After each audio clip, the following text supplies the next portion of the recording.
The V1 is finally out for the C4-SFX from Dan Case. This is the latest iteration in the ITX space that I love working with because it does not need a riser cable. It fits, fairly large CPU heat sinks. You can still do a 280mm radiator, and the whole thing is very simplified. So you don't have to relearn how to build a computer. Everything is kind of cleverly designed and makes sense. I made a silly assumption though that it would support the Noctua D15 because of the renders. It looks like that Noctua dual tower is able to fit in there, but it can't. What can fit, however, is the Noctua D12L, which is 145mm in height, so exactly to the maximum specification of the C4-SFX for clearance. The thing is, there always will be people who say, why not just make the case slightly wider to accommodate slightly taller heat sinks, but that's for the NR200 of the world, and this being slightly less than 15 liters in volume, it is growing with every generation to accommodate for larger GPUs,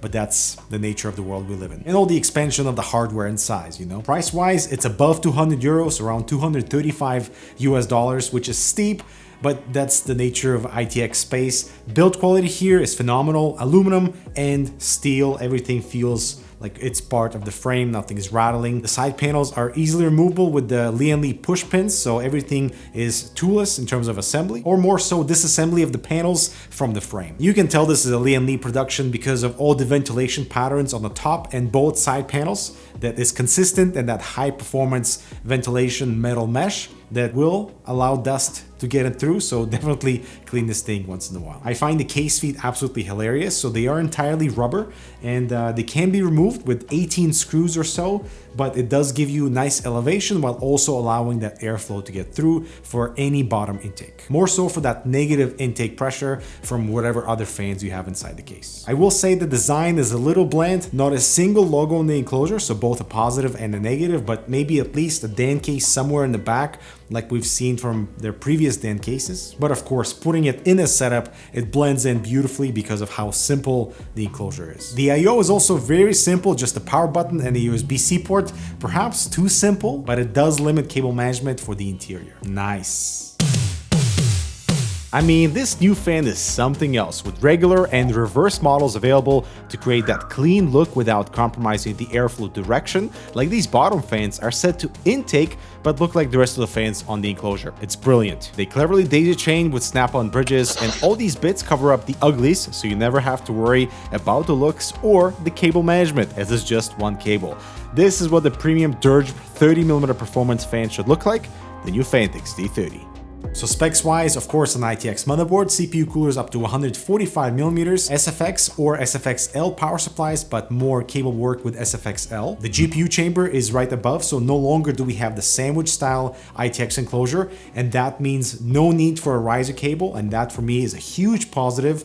Clearances for the GPUs are okay. Either a 3 or a 3.9 slot graphics card can fit with their respective clearances. This really pigeonholes you into using previous generation graphics cards, especially for custom board partners or FE, or only FE for the 4000 series GPUs, because right now board partners for 4000 series is absolutely massive, and this thing will not accommodate that. But as with any ITX system, you really have to know what components can fit and work around the enclosure that way. You can do two 120 or 140mm fans at the top into the GPU chamber for intake, mostly if your GPU thickness allows that. And on the side of the motherboard, it's the same idea, dual 120s or 140s, so really good for a 280 radiator in there, and up to 80 or 92mm fan for the rear exhaust, or intake if you're going for the air cooling route. The final piece of the spec sheet are dual SSDs that come out at the front, but as with any ITX enclosure, stick to M.2. Okay, so that's the rundown. Let's finally do the build.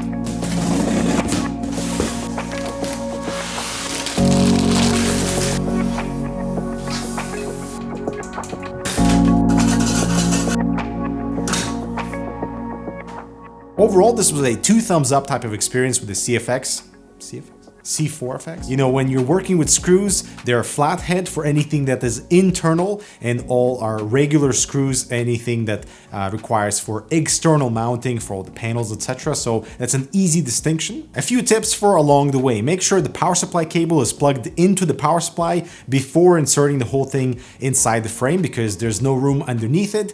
There is, however, a slight gap that you can access the power on-off switch, which is nice. You can relocate the power extension at the back to a lower position to have a cleaner exit at the rear, but also if the interior compatibility and clearance allows that reposition. The side radiator bracket is a little weird for 120mm mounts. As you can see, not all 4 positions can be secured, and that is to optimize clearance for 140mm fans. I really like the open nature behind the motherboard for easy cooler swaps, and this little area to release the PCIe locking mechanism. So it's right there. You don't have to fiddle around with a screwdriver, just reach in and press it yourself. I really like this large opening in front of the case that you can use to make sure that no cables are touching the side fans. There is a metal bracket right above the power supply that makes sure that no cables enter the GPU chamber, and it also acts as your anti-GPU sag bracket as well, that can be installed on its own, which is what I would do, because without this bracket, it cleans up the space, the cables are not super compressed, and with my SFX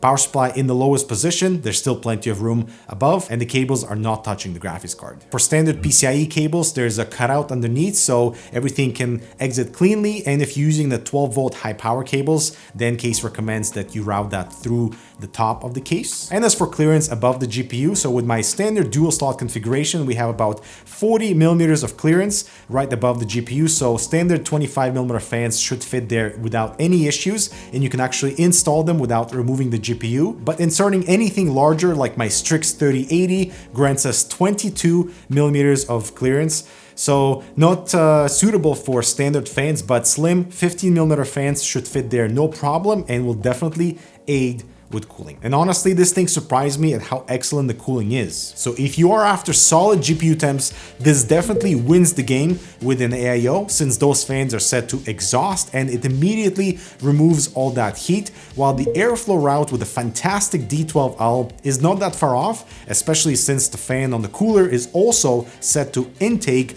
and the additional side exhaust spits that heat out. Moving on to the CPU, and I'm honestly super impressed again at the tower cooler that is competing and beating a 240 AIO versus everything that is below it in the chart. And I think primarily because the rear frame area of the case is so open, and also Noctua are just geniuses, you know? But still, going with the AIO route is the better way for temps if you don't mind the tighter fit with the radiator. And lastly, adding the top intake fan is recommended if you have the space and the fan headers on the motherboard, especially in the air cooling configuration, as we see a 3-degree drop in the GPU temperature and only a couple of degrees on the CPU side. But with any ITX, you always have to make sure to balance out the noise with fan RPM, and this case would allow that, and it's necessary because everything's so open. But right now you can't even hear the system, everything is running on low, and it's pretty great. If it's not yet made clear, the C4-SFX is exactly my type of ITX experience. No riser cable, both air cooling and AIO options available without compromising on any of the brackets, any of the installation process. The GPU chamber is completely open from both the front and the back to unlock that latch for the PCI slot, which I really appreciate. And it fits my largest graphics cards, except for the RTX 4080 from Gigabyte, the Aero. That thing is like, it's bigger than the enclosure. That is probably going to be the turning factor. But also for ITX space, you know, you have to know the limitations of the GPU compatibility, and so FE cards here fit perfectly fine. And my only complaint, my only real issue that I've encountered with this enclosure is the Type-C cable from the front I/O is not long enough to reach the side of my motherboard where it's located, which is in the very corner at the back, and so not many cases actually give me a lengthy cable for that. Of course, I would like the price to be slightly more competitive at $199, but I am damn sure I'm keeping this for myself. So thanks so much for watching. Let me know what you think of the new C4-SFX, and I'll talk to you in the next video.